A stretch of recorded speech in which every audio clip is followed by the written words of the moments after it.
السلام علیکم ناظرین، پروگرام ٹیسر عوام کے ساتھ میں ہوں افضل ایوبی۔ ناظرین، وفاقی وزیر قانون فروغ نسیم صاحب کہتے ہیں ٹربیونلز کو ختم کر دینے چاہیے کیونکہ ان کی پرفارمنس بہت کمزور ہیں اور کرپشن بہت زیادہ ہو چکی ہے۔ کیا ٹربیونلز کو واقعی ختم کر دینا چاہیے یا ان کے کردار کو بہتر کرنا چاہیے؟ اس پر آج گفتگو کرنے کے لیے ہمارے ساتھ موجود ہے زاہد رضوی صاحب۔ آپ 3 دفعہ وزیر خزانہ رہ چکے ہیں، فنانس سے تعلق رکھتے ہیں، پیٹرن ہیں لاہور ٹیکس بار کے، سینئر ایڈوکیٹ سپریم کورٹ بھی ہیں۔ زاہد رضوی صاحب، آپ تو اس فیلڈ سے 40 سال سے آپ کا تعلق ہے۔ آج وفاقی وزیر ہمارے قانون ہے جو وہ کہتے ہیں ٹربیونل کو ختم کر دینا چاہیے، ڈائریکٹ ہائی کورٹ میں جانا چاہیے۔ آپ کیا سمجھتے ہیں لاہور ہائی کورٹ جانے سے یا ہائی کورٹ میں جانے سے معاملات حل ہو سکتے ہیں؟ بسم اللہ الرحمن الرحیم۔ پہلے تو اس میں فروغ نسیم صاحب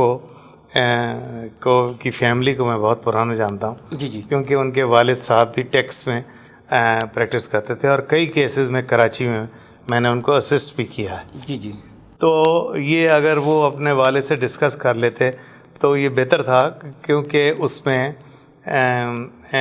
ٹیکس میں پوائنٹ آف فیکٹ جو ہے وہ ٹریبونل تک ہوتا ہے، جی جی، and it is only on the point of law کہ وہ اوپر جاتے ہیں۔ ٹھیک ہے۔ اب آپ نے دوسرا بات کی ہے کہ اس کو کیسے بہتر کیا جا سکتا ہے۔ جی جی، اس میں اس کو ختم کرنے کے لیے تو آپ کو امینڈمنٹ ان لا لانی پڑے گی کہ اس کو آپ پارلیمنٹ کے بغیر اور اسمبلی کے بغیر اس کو ختم نہیں کر اس کو بہتر کرنے کا طریقہ ہے۔ آپ دیکھیں نا اس میں مجبوریاں کیا کیا ہے۔ جی جی، پرابلم یہ ہے کہ یہ جب امینڈمنٹ پہلے ہوئی تھی اس کو لا منسٹری کے اندر کر دیا گیا، 2008 میں جو امینڈمنٹس ہوئی تھی۔ جی جی، اس میں اس کو لا منسٹری کے، اب لا منسٹری کی بجائے اگر یہ ہائی کورٹ یا سپریم کورٹ کے انڈر ہوتے جی جی، تو ان کے جو ممبرز اپوائنٹ ہوتے ہیں ان کی اپوائنٹمنٹ جو ہے نا وہ شفاف طریقے سے ایک ہائی کورٹ اور جوڈیشل کمیشن ان کے تھرو ہوتی۔ جی جی، تو اس سے بجائے یہ جو رہا ہے ہمارے ہاں، جو وہ کرپشن کی بات کر رہے ہیں کسٹمز کی،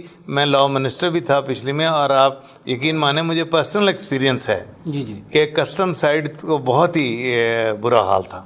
جی جی، کیونکہ وہ دونوں کورٹس میں پرابلم یہ ہے کہ آدھے ممبر جو ہیں وہ محکمے سے آتے ہیں، جی جی، ڈپارٹمنٹ کے ہوتے ہیں، اور تو اسی طرح کسٹمز میں جو تھا جو بندہ کلیکٹر رہا ہو اور پہلے ہی ان چیزوں کو کرتا رہا ہو، یا انکم ٹیکس ٹریبونل میں جو کمشنر اپیل اور آئی ٹی او اور یہ رہے ہوں، تو ان کا ایک کانسیپٹ ہی چینج ہو چکا ہوتا ہے لائف کا، because they are not I'm not saying they are corrupt, I'm saying is that they become tuned to certain kind of aspect in life. جی جی، تو وہ ان کو ریلیف گیونگ کا ایک آئیڈیا ہی نہیں رہتا، جبکہ یہ جو جوڈیشل ممبر ہوتا ہے وہ جو ہوتا ہے وہ انڈیپینڈنٹ ہوتا ہے، جوڈیشل سائڈ سے ہوتا ہے، اس کا مائنڈ سیٹ بھی علیحدہ ہوتا ہے۔ یہ 1940 سے لا چلا آ رہا تھا اور اس میں صرف جوڈیشل ممبر چیئرمین ہوتے تھے، لیکن پھر انہوں نے امینڈمنٹ لا کے اس میں یہ کیا کہ اکاؤنٹنٹ ممبر کو بھی اگر ٹریبونل کو بنانے کی، اور ساتھ ہی ان لوگوں نے یہ کیا ہے کہ سنگل بینچ کی پوزیشن، سنگل بینچ کے کیسز کی ہیئرنگ کی اس کی ہائر کر دی اس کی جو ہے۔ تو اس وجہ سے اب وہ کوشش یہ کرتے ہیں کہ عام طور پر سنگل بینچ میں کیس چلائیں، اسی لیے جیسے آپ دیکھیں انکم ٹیکس ٹریبونل میں صرف 2 جوڈیشل ممبر ہیں، جی جی، باقی 11 جو ہیں وہ اکاؤنٹنٹ ممبر، اور اکاؤنٹنٹ ممبرز کی سلیکشن جو ہوئی ہے وہ FBR نے کی ہے۔ جی جی، اینڈ اس میں کوئی پروسیس نہیں کہ ہائی کورٹ کا کوئی جج یا مانیٹرنگ یا جوڈیشل کمیشن یا کوئی بھی، یا ان افسران کے جو اسسمنٹ کے جو فیصلے ہیں وہ کہاں کتنے کامیاب ہوئے ہیں، کتنے وہ ریجیکٹ ہوئے ہیں، ان کو وہ نہیں۔ میرا پوائنٹ یہ ہے کہ اگر ان کی اپوائنٹمنٹ بھی جوڈیشل کمیشن یا ان کے کورٹ سے چیف جسٹس کے تھرو ہوں، chief justice of the respective high court سے تھرو ہوں، تو وہ یہ دیکھیں کہ یہ بھی اس آدمی کا کیا رول رہا ہے، کس قسم کی ریپوٹیشن ہے۔ آئی بی سے جس طرح وہ ہائی کورٹ ججز کو اپوائنٹ کرنے کے لیے جوڈیشل کمیشن اور چیف جسٹس نام ریکمینڈ کرنے سے پہلے آئی بی سے پوچھتا ہے، رپورٹ لی جاتی ہے، اسی طرح ان لوگوں کو کوئی رپورٹ نہیں ہوتی، کچھ نہیں ہوتی، صرف FBR اپنے آپ کر دیتا ہے۔ یہی وجہ ہے پھر کرپشن کا جو المیہ ہے وہ اس لیے بڑھ رہا ہے۔ جو نسیم صاحب بات کر رہے ہیں، فروغ نسیم صاحب، وہ یہی ہے۔ جی جی، اور اسی طرح جو ممبر جوڈیشل بھی لیے جاتے ہیں کسٹمز میں دوسری جگہ، ان کی جو اپوائنٹمنٹ ہے وہ based on the political system ہو جاتی ہے. جی جی جو کسی کا جاننے والا ہے, عزیز ہے, رشتہ دار ہے, اس میں انٹیلیجنس جو آتے ہیں جوڈیشری سے, سیشن جج وغیرہ, وہ تو ٹیونڈ ہوتے ہیں ان چیزوں. لیکن جو باہر سے اپوائنٹمنٹس ہوتی ہیں وہ they are based on the liking of the political party in power. جی جی تو اگر اس کا بھی پروسیس یہ کیا جائے کہ چیف جسٹس وغیرہ ان ناموں کو دیکھیں, جوڈیشل کمیشن کے پاس بھیجیں, اس طرح اگر اپوائنٹمنٹ ہو تو آئی کین ایشور یو کہ. اور دوسری بات یہ ختم کرنے کا لا جو ہے یہ فروغ نسیم صاحب کو دوبارہ غور سے دیکھنا پڑے گا.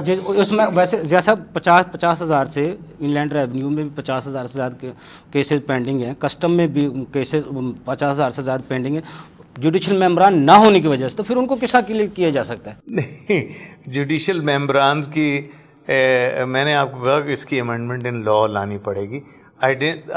وہ اصل میں فروغ نسیم صاحب بات کر رہے ہوں گے کرپشن کی. جی جی. اور اس میں انہوں نے کہا کہ کرپشن کو دور کرنے کے لیے, لیکن کرپشن کو اس کو دور کرنے کے لیے پروسیس یہ ہے کہ اس کو رسپیکٹو چیف جسٹسز اور judicial commission and chief justice of Pakistan کے انڈر لایا جائے. جی جی. اور ان کی اپوائنٹمنٹ سے پہلے ان کو دیکھا جائے, ان کا کریکٹر اسیس. میرٹ اور انصاف کو اگر آپ پہلے رکھیں گے تو پھر کرپشن کا المیہ ختم ہو جائے گا. یہی.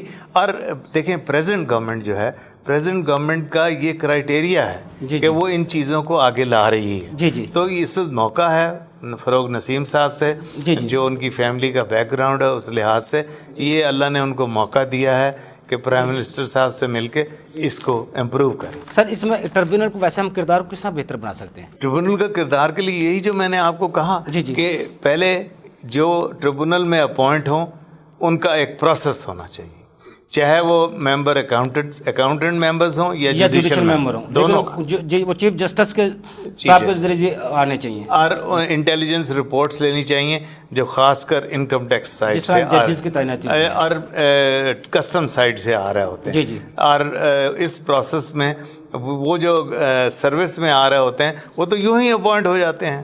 ایف بی آر کے چیئرمین کہہ دیتا ہے یا فائنانس منسٹر کہہ دیتا ہے. This is not a proper وے.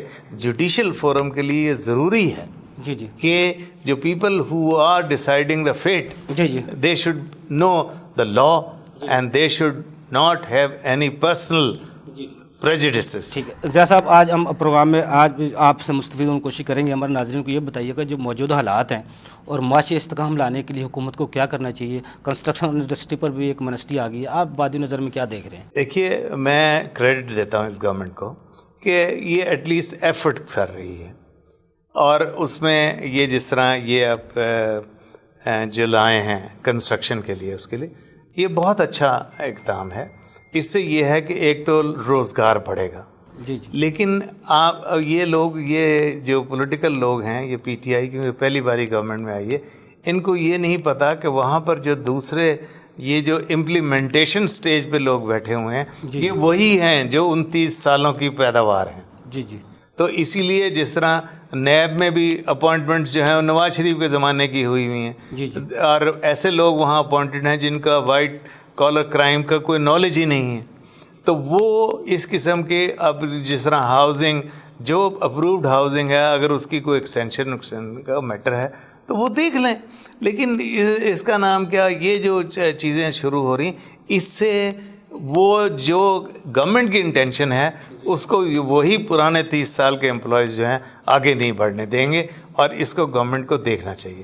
جس طرح اب گورنمنٹ اپنے آپ کو بہتر کر رہی ہے تو میں یہ سمجھتا ہوں کہ اس چیزوں کو بھی یہ دیکھنا چاہیے. یہ لاک ڈاؤن ختم ہوگا, کرونا وائرس کو ختم ہوگا تو کوئی بزنس ایکٹیویٹی چلیں گی, تو یہ جو منسٹری اسکیم آئی ہے آپ سمجھتے ہیں وہ جو بزنس ایکٹیویٹی کو فروغ دینے میں اہم کردار ادا کرے گی؟ نہیں, دیکھیں یہ بزنس ایکٹیویٹی کو ایکٹیویٹ کرنے کے لیے ہی کرونا ڈیز میں لائی گئی ہے تاکہ کچھ لوگوں کو روزگار ملے. جیسا کہ عمران صاحب کہتے ہیں کہ ہمارے ہاں معاملہ کرونا کا نہیں پیٹ کا بھی ہے. جی جی. تو اس لیے یہ اسکیم کو لانے کا مین پرپس گورنمنٹ کا یہ ہے کہ لوگوں کو کچھ روزگار ملے, کیونکہ کنسٹرکشن میں بہت سے لوگ امپلائی ہو جاتے ہیں. لیکن اس کو پراپرلی امپلیمنٹ کرنے کے لیے ان کو ایسے اداروں پہ بھی نظر رکھنی پڑے گی جو ان انڈسٹری کو ڈیمپن کرنے کے لیے یا کچھ مخصوص لوگوں کی جو بہت بڑے بڑے گروپس ہیں ان کی صرف پروپگیشن کے لیے استعمال ہو رہے ہیں. بالکل. جیسا میرا آخری سوال آپ سے یہ ہے، بجٹ آنے والا ہے آگے، بجٹ بھی بہت تھوڑا ایسا رہ گیا، آپ کیا سمجھتے ہیں بجٹ میں حکومت کو کیا ترامیم لانی چاہیے اور کیا ریلیف دینا چاہیے عوام کو؟ دیکھیں گورنمنٹ تو بیچاری اس وقت بالکل پھنسی ہوئی ہے. گورنمنٹ کیا کر سکتی ہے؟ گورنمنٹ تو اسے ریلیف ہی دے رہی ہے. تو آپ بجٹ میں بھی ایسی کوئی چیز نہیں دیکھیں گے انشاءاللہ. جیسے کہ اب دیکھیں پیٹرول یہ سستا ہوا ہے اور وہ سستا کر دیں گے، لیکن اس سے گورنمنٹ کا اپنا بجٹ بھی کم ہوتا جا رہا ہے. جی جی. تو ان سب چیزوں کو، لیکن اس وقت گورنمنٹ کے مد نظر اچیومنٹ آف بجٹ نہیں ہے. جی جی. اچیومنٹ ہے livelihood of the poor people, اور اس کو مد نظر یہ بجٹ بھی عوام دوست بجٹ ہو. جی ہمارے ساتھ اس وقت ٹیکس ماہرین بھی موجود ہیں. سینئر چارٹر اکاؤنٹنٹ ملک ہارون صاحب وہ ہمارے ساتھ موجود ہیں، اور عمر اقبال خواجہ صاحب آپ بھی ٹیکس ماہر امور ہیں، وہ بھی موجود ہیں. وہ ٹربیونلز کے حوالے سے جو وفاقی وزیر قانون فروغ نسیم صاحب کہتے ہیں ختم کرنے کے حوالے سے، وہ اس حوالے سے کیا کہتے ہیں انہی کی زبانی جانتے ہیں. یوبی صاحب یہ بڑا امپورٹنٹ ٹاپک ہے کہ جو applet tribunal in line revenue ہے، چاہے کسٹمز ہے یا چاہے ان لائن ریونیو ہے، ان کی ضرورت سے تو کوئی انکار کر ہی نہیں سکتا. یہ ہم اس لا کے اسٹوڈنٹ ہیں، ہم جانتے ہیں کہ یہ فیکٹ فائنڈنگ کی سب سے بڑی اتھارٹی ہے. اور کورٹس جو ہیں، ہائی کورٹ بیٹھ کے ریکارڈ کو تو نہیں دیکھ سکتی، اس کی ڈیٹیل میں تو نہیں جا سکتی، ایک ایک ایویڈنس کو تو چیک نہیں کر سکتی. یہ ہمیشہ لوور کورٹس کا کام ہوتا ہے، لوور اسٹیج پہ ہوتا ہے. کمشنر اپیل ایک گورنمنٹ کا اپنا اپوائنٹڈ پرسن ہے، وہ ہمیشہ زیادہ تر کیسز میں باعث فیصلہ کرتا ہے. Tribunal is an independent person جس کے اندر دونوں طرف سے اکاؤنٹنٹ ممبر اینڈ جوڈیشل ممبر بیٹھ کے فیصلہ کرتے ہیں، اور یہ ایک بہت ہی امپورٹنٹ فورم ہے. اور گورنمنٹ کی طرف سے یہ کہنا کہ ایپلیٹ ٹریبیونل کو ختم کر دیا جائے گا یا اس کی کسی کارکردگی پہ ان کی اعتراض ہے، میں سمجھتا ہوں یہ بالکل نامناسب ہے. اگر کسی شخص پہ، کسی پرسن پہ ان کے پاس رپورٹ ہے تو اس شخص کو ریموو کریں. اس ادارے کی امپورٹنس سے انکار کرنا، یہ تو میں کہتا ہوں آپ پورے لا کو، جو اس کی ہسٹری ہے، اتنے سالوں سے، اتنے ڈیکیڈ سے یہ ٹریبیونل کا ادارہ کام کر رہا ہے، اور اس کی امپورٹنس سے کوئی شخص انکار نہیں کر سکتا. اس نے جتنا ڈیلیور کیا ہے، جو اس کی اچھی اچھی ججمنٹس ہیں، جس انداز میں یہ چل رہا ہے، تو میں تو یہی کہوں گا کہ گورنمنٹ کی یہ سوچ جو ہے غلط ہے، اور یہ لوگ اس کو ریکنسیڈر کریں. ابھی جو ہمارے پاس ٹاپک ہے applet tribunal custom and in line revenue کے متعلق ہے، میں سمجھتا ہوں کہ یہ فرسٹ انڈیپینڈنٹ فورم ہوتا ہے جو اس وقت بڑا بہترین فنکشن کر رہا ہے. کبھی لا منسٹر صاحب صبح آ کر دیکھیں کہ انکم ٹیکس ٹریبیونل میں یا کسٹم ٹریبیونل میں کتنی اسٹے کی اپلیکیشنیں ہوتی ہیں، کتنے لوگ ظلم اور زیادتی کا شکار ہو کر آتے ہیں. جو میرے خیال میں تو سی آئی آر اپیل کا، یہ کسٹم کے اپیل کا فرسٹ سٹیج کا جو ہے وہ ختم کر دینا چاہیے. وہ صرف پوسٹ آفیسز ہیں، اس کا کوئی فائدہ نہیں ہے. اور کسٹم اور ایپلیٹ ٹریبیونل میں اور انگلینڈ ٹریبیونل میں صرف جوڈیشل ممبرز ہونے چاہیے، اکاؤنٹنٹ اور یہ اسپیشلائز ممبرز ہونے نہیں چاہیے. مریم علی کی کیس ہے، سپریم کورٹ کی رپورٹڈ ججمنٹ ہے، جس میں حکومت کو صرف 5 سال دیے گئے تھے کہ یہ تمام جتنے ٹرائبنلز ہیں اس میں جوڈیشل ممبرز کا تعیناتی کی جائے اور باقی ہر قسم کے ممبرز کو ختم کر دیا جائے. حکومت خود بھی اس کے ڈیفالٹ میں ہے، بلکہ ہر جگہ پر جوڈیشل ممبرز کی شدید کمی ہے. ابھی ہر جگہ جگہ پر اکاؤنٹنٹ ممبر اور اسپیشلائز ممبرز لگائے جا رہے ہیں. اللہ کا نام ہے، وہاں پر جوڈیشل ممبر لگائے جائیں. There is no need of any departmental representative.